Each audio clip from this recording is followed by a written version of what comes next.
Swayam Prabha. Digital India. Educated India.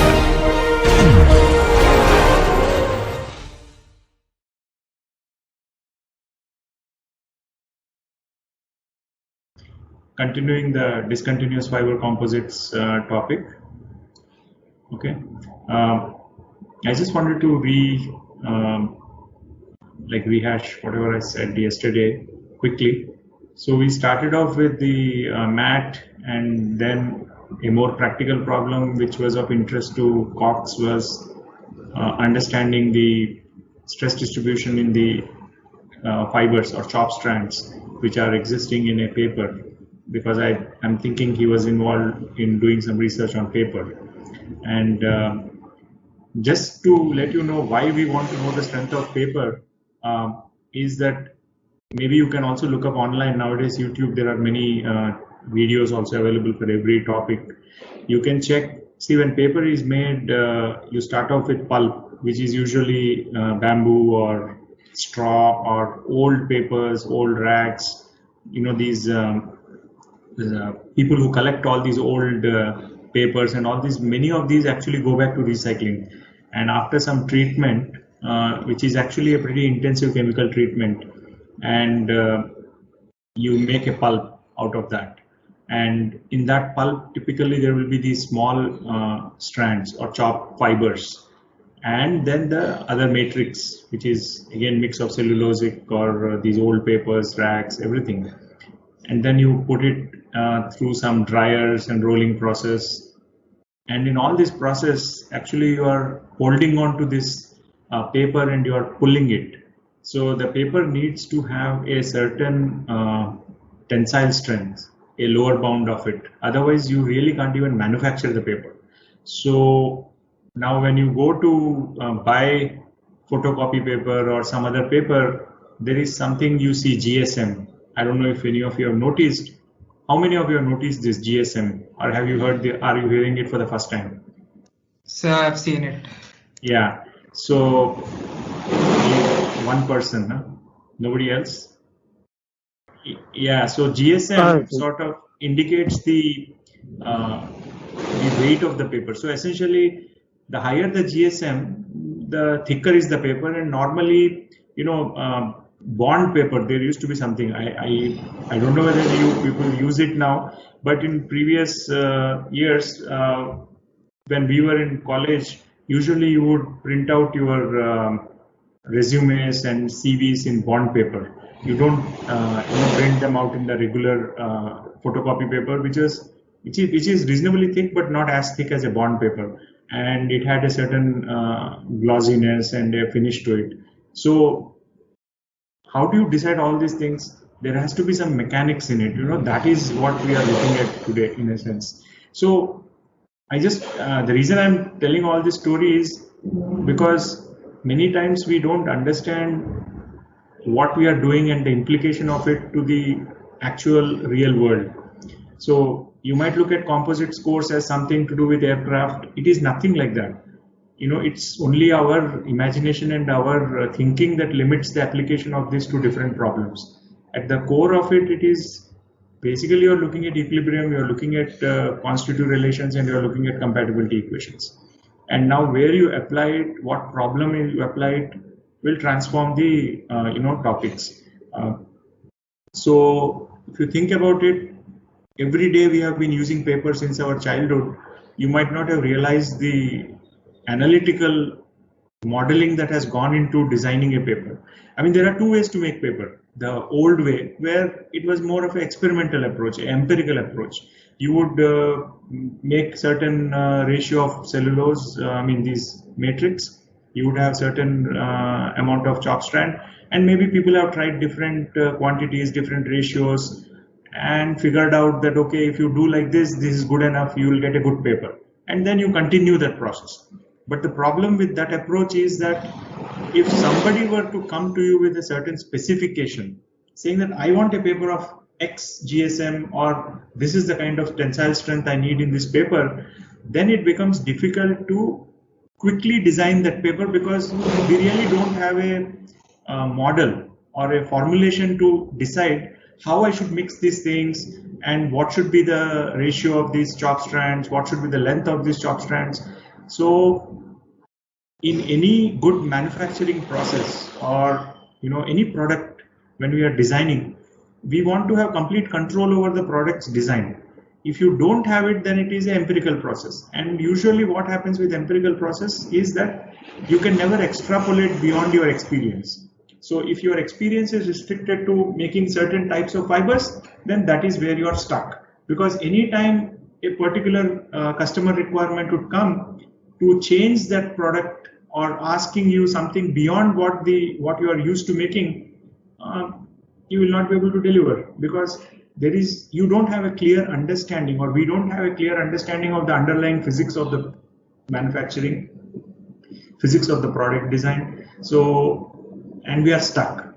So these are the things that motivate people to try and model these things. Okay, so all these equations, all these things don't just come out of emptiness. There is always at the bottom of it somebody demanding it.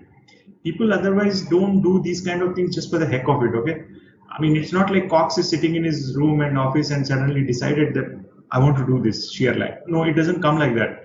There must have been a motivating force.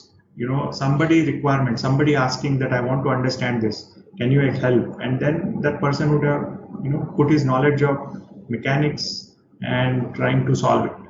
And so you should always remember that composites, for example, whatever modeling techniques we are doing, I am giving you only a particular example, as an example to describe these things. But that doesn't mean that these theories are restricted to those examples only, or to those domains. Just because we are in aerospace, we do this, therefore it is aerospace. No, it is not. It is applicable over a wide range of problems, maybe some which we know and some we don't know. In future, you might come across a problem where you might say that, okay, I can apply this and I can solve that problem. And then that expands the application of these methods. So we have to be always aware about the wider application of whatever techniques and methods we are learning, okay? Especially in the area of mechanics, because mechanics is underlying everything.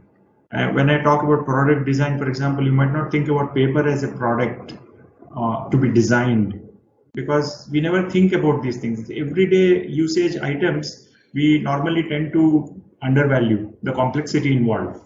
But there is a tremendous amount of mechanical process, mechanics process, as well as chemical engineering process, which is, I mean, chemical engineering process is something that we might very easily agree. Yeah, paper, we need chemical engineering, the chemistry, because we need to know what chemicals to mix and all these things to make the cellulosic matrix and fibers. But we may not appreciate the mechanics involved in that. So I just wanted to appreciate that aspect with the shear lag model. Okay, so what we did was yesterday, last lecture, we looked into the basic load distribution in a mat, and then how Cox extended it to a single fiber embedded in a matrix, surrounding matrix, and we tried to derive the stress distribution in that fiber given certain assumptions of shear lag model. And so that's what we covered in this slide. Is a repeat of last lecture. And then, Sir, I have a question.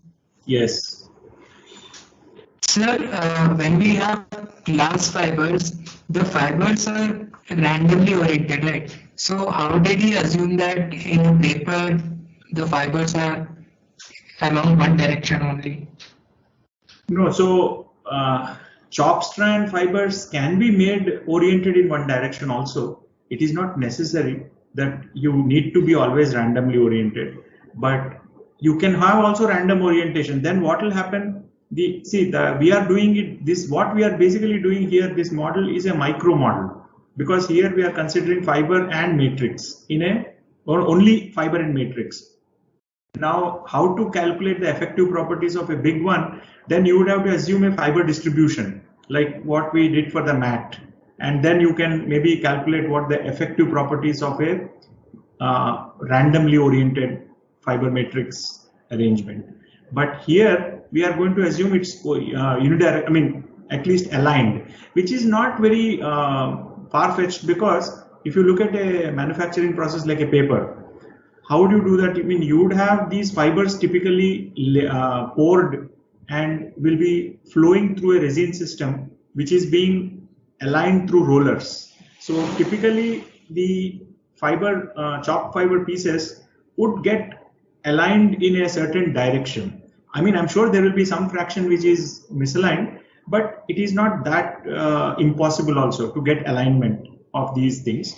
But sometimes deliberately you make chop strand mat where the fibers are randomly oriented. So in that case, you will have to account for that random orientation in the effective properties of the overall composite. But here we are only focusing on a single fiber and matrix. Okay, so this is a micro model. Technically, this is like a micromechanics modeling approach only, except that we are using some simplified analytical, simplifying assumptions to solve these equations. Okay. Yes, sir. So we derived the differential equation for the stress in the fiber, and finally we got the expression for stress in the fiber in terms of the modulus of the fiber, the far field strain, fiber radius, and the z coordinate, which is basically the location along the fiber. And what because it's a second order differential equation, we have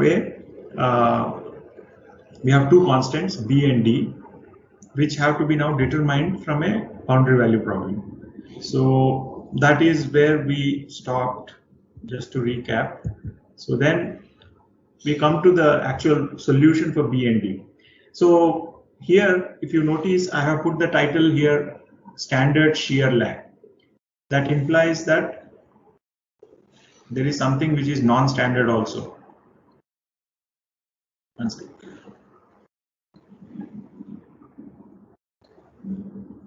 Okay, so this is what we are going to do. First is standard shear lag. Now, what is standard shear lag? Standard shear lag, apart from those two assumptions, one of the key assumptions that was done in the original shear lag model of Cox is these two, at z equal to plus L and z equal to minus L, sigma f being 0. What we mean that this area of the fiber is 0. Okay, so what does it mean? That means the fiber is not loaded at the ends. Okay, so fiber, when it comes to the end point, through the end cross-sectional area, there is no load transfer happening. The end points of the fiber are unloaded. Okay, so sigma f is 0. Now, if I use these two boundary conditions, z equal to plus L and z equal to minus L, sigma f being 0, we can substitute. I mean, you put these boundary conditions into the previous equation for sigma f, you will get two equations and two unknowns, and you can solve it. And what you will get is, one is the b equal to 0, the other is d is equal to this constant, which is minus ef times epsilon n divided by cos nl by rf, where n is that constant which we have already defined. So now if you substitute these two constants, you will get a expression for sigma f, which is shown here.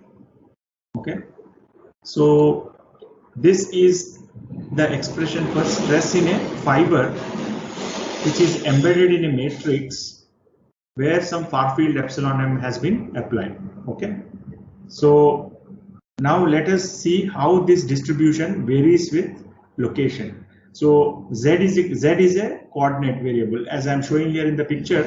The center of the fiber is z equal to 0. The right hand side is plus L and left hand side is minus L. This is radius RF and this is capital R, which is the matrix end. So if you look at standard shear lag stress distributions, now sigma f is this expression which I showed previously. What happens is, first let's look at the top plot, this plot. Okay, so I'm plotting axial stress as a function of z coordinate. So this would correspond to the 0 would correspond to the center of the fiber. So you can imagine that the fiber is extending, somewhere like this. I'm not drawing a symmetric section. Okay, so this side is plus L and that side is minus L. Now this is just a problem that I solved for a some standard values of glass composites, glass fiber and epoxy matrix composite. But key thing to understand is the variation of the stress. So what happens is sigma goes to 0 because that is what we have already prescribed. That is the boundary condition we have put. So sigma f will go to 0 at z equal to plus L, and as you go towards the origin, towards the center of the fiber, the axial stress in the fiber will slowly increase and it will reach some value of axial stress which is 70. Now there are two questions to ask here. One is that, okay, it's reaching plateau. Now because I have chosen a reasonably long L, that means here I have chosen almost a, I think it will be a 200 or some microns, okay, or even more. So now what we are doing is, if suppose I had chosen a smaller length of this fiber, then what would have happened? Under the same epsilon m value, I might not have been able to reach 70. I would have been stuck here only. You get it? So what I did was I tried different L values and I plotted the maximum value of sigma. What is the maximum sigma I'm getting in this plot? 70. Okay, because at this point I'm getting the highest value of sigma. So I took the maximum value of sigma f, the fiber maximum axial stress in the fiber, for different L by RF ratios. So what we have basically done is I made this into a parameter in my equation. So I said, okay, let this L by RF be some parameter called L factorial, L fact. And then I varied this from, say, a very small number, say 0.01 to some large number, 500, I think I have plotted here. So I kept varying this L over RF, you know, from 0.1 to 500. And since RF is known, for every L over RF value, I will take Z from that corresponding, you know, center of the fiber to the corresponding L, whichever is the factor. So L will be, if I am running a loop on 0.01, L will be 0.01 times RF. If I am running a loop on 500 L over RF, then L will be 500 times RF, and Z will go from 0 to, you know, 500 times RF. So, and then I find out what is the maximum axial stress that is there in the particular length of the fiber, and I plotted all those maximas. So what I see is that when L over RF, that means the length of the fiber, or semi-length, okay, it is half length because actual length of the fiber is 2L. So half length of the fiber to the RF, which is radius of fiber, when that ratio is around, say, 150 or 180 or even maybe close to 200, actually one could say, it sort of reaches the plateau value. So so a fiber which is smaller than these ratios, like maybe 200, let's put, that will not reach the maximum maximum stress that is possible to be transferred to the fiber. If you are taking a fiber length or semi-length of the fiber, half length of the fiber, to be only, say, 50 times the RF value, then what will happen? The maximum stress that would be reached is 20 MPa. So your distribution would be somewhat stuck here. You would not be able to reach all the way to the 70. Okay. So why do we need this plot? What is the utility of doing this? Can someone explain? Or can someone say? So what I'm showing, second plot shows the variation of these plateau values as a function of L fact, which is a ratio of fiber semi-length L to fiber radius RF. What is the value of this? What was the purpose of Cox's study, first of all? As I said before, what do you want to know? We want to know the length of these chalk fibers that we want to mix into the matrix of the paper, and we also want to know what is the stress state in these fibers. So what would be better? Do we want to have these fibers carry all the way to the maximum stress that is possible, or should it carry only less stress? I think it should carry maximum stress. So in a way, this graph gives us the value of length the fiber should be, like how long the fiber should be, so that Yes. it can bear maximum stress and not the pulp or the matrix. Correct. So what this plot does is, for a given material system, okay, these are not general solutions, okay, this is 1 minute, let's see where it goes. So this is for, I have assumed it for glass epoxy. Now if you try some other I think VF is 0.5 if I'm not. See, all these plots will change depending on what VF and what glass properties and epoxy properties you take.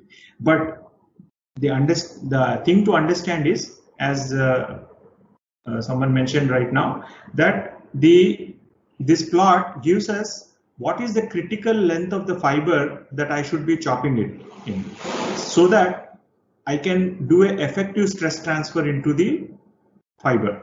Because what will happen if we don't chop the fiber long enough, then the fiber is not going to develop enough stress, which would imply that we are underutilizing the fiber. Okay, so we would want to make sure that we are utilizing the fiber in the most optimal way that is possible.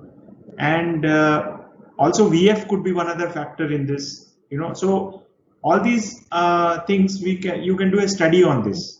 And so basically, how does it help somebody to design a paper? If someone says, I need my paper to be able to carry a certain load, or a composite to carry a certain load, or certain deformation under certain tensile load, then this kind of analysis can give us some methodology on how to arrive at those information, so that then you back propagate it to design a particular mixture of chopped fibers and the resin, and the ratio of chopped fibers to the cellulose matrix that you are using, all these kind of things. So this gives us a platform to play around with the design. Okay. Sir, also like during manufacturing, there's some kind of tension required, right? Like when they're pulling out the sheets of paper. So this helps in that also, I think. Correct. So this will so that is your bottom line tension. I mean, you know, if you want to make a paper on a certain rolling mill, paper machine, then there will be certain conditions. I mean, there will be some minimum tension that the paper has to be able to carry.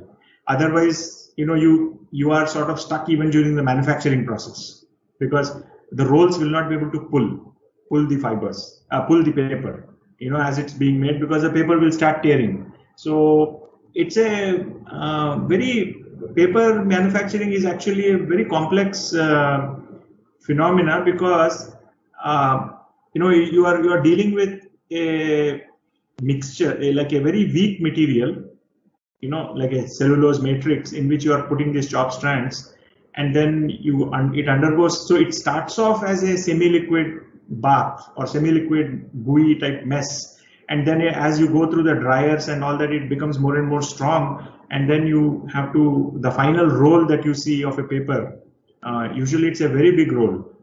Then they cut it into smaller reams, and then you get the sheets. So this kind of a thing, there is a lot of mechanical machinery involved, and mechanical machines require some forces. I mean, you know, mechanical machines. Hello. Yeah, mechanical machines will apply forces, and so the product that you are designing, which is going through these rolls, has to carry those forces. Just a request, please mute everyone. Please mute your phones. Okay. Sir, one more question. Yeah. For particle reinforced composites, like we have small granular particles, right, instead of short fibers. So then the application is only limited to compressive strains. Like if we go with this. Typically, particle reinforced composites are, you know, there isn't much of a load bearing application, but many times you might have some other applications, like people add some particles sometimes to improve conductivity, or you can have some other non-mechanical applications where maybe adding a certain type of ingredient into the resin system improves the properties of that particular feature, whatever the function is. So if you make really tiny particles, it may not really help you much in mechanical because you're pretty much on the resin side. But then it can affect some other properties, which may not be purely mechanical, but something else. Okay. Yes. So I hope this part is clear. Yeah. Yes. Sir. Yeah. Sir, small l equal to capital L by 2. Yes, that's what I said, semi-length here. I mean half. So because I'm showing you only one side of z equal to 0, it will be a symmetric plot on the other side. Okay. So going to the next one. So we got the axial stress in the fiber. Then the other expression is the expression for shear stress.